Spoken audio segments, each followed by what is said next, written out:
तारीख में आता है कि यजीद वो लानती शख्स था जिसने रोज़ा रसूल सल्लल्लाहु अलैहि वसल्लम में घोड़े बांधे थे। वो भी सवारियां ही थी और ये भी तुम्हारी सवारियां ही हैं जिनको तुमने शाही खानदान के प्रोटोकॉल के लिए हरम के सहन में यूं दाखिल कर दी हैं कि जैसे ये तुम्हारा शाही महल हो। याद रखो, ये वो बारगाह रिसालत इज्जत माब है जहां कोई बादशाह और कोई गुलाम, किसी का कोई स्टेटस नहीं। यहाँ सब के सब एक तरह दाखिल होते हैं। और तुम ये किस किस्म की रौनक, किस किस्म की बादशाहत और रोबो जलाल का मुजाहरा कर रहे हो?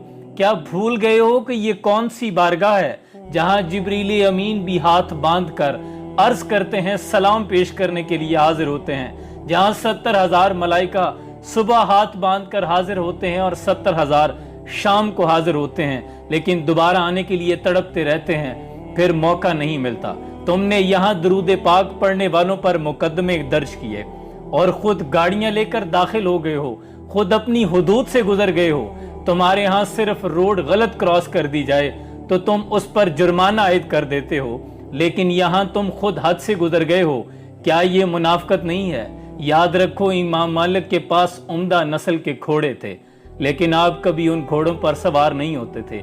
आप कहते थे कि इमाम मालिक की भला क्या हैसियत कि मदीने की गलियों में वो घोड़ों पर सवार होके चले। दुनिया कहती है कि अरबों ने बहुत तरक्की कर ली है, लेकिन मैं कहता हूँ लानत है ऐसी तरक्की पर कि जिसको तय करते हुए इंसान अपने मयार, अपने किरदार और अपने अखलाक, अपनी रिवायात से गिर जाए, जो कि इस बात की तमीज ना करे कि ये हमारे लिए किस कदर मुकद्दस सरजमीन है। लेकिन लगता यूं ही है कि इन अरबों के बुरे दिन शुरू हो चुके हैं। जिनको आता नहीं दुनिया में कोई फन तुम हो, नहीं जिस कौम को परवाए नशेमन तुम हो, बिजलियां जिसमें हो आसूदा वो खैरमन तुम हो, बेच खाते हैं जो असलाफ के मदफन तुम हो, होने को नाम जो कब्रों की तिजारत करके, क्या ना बेचोगे जो मिल जाएं सनम पत्थर के।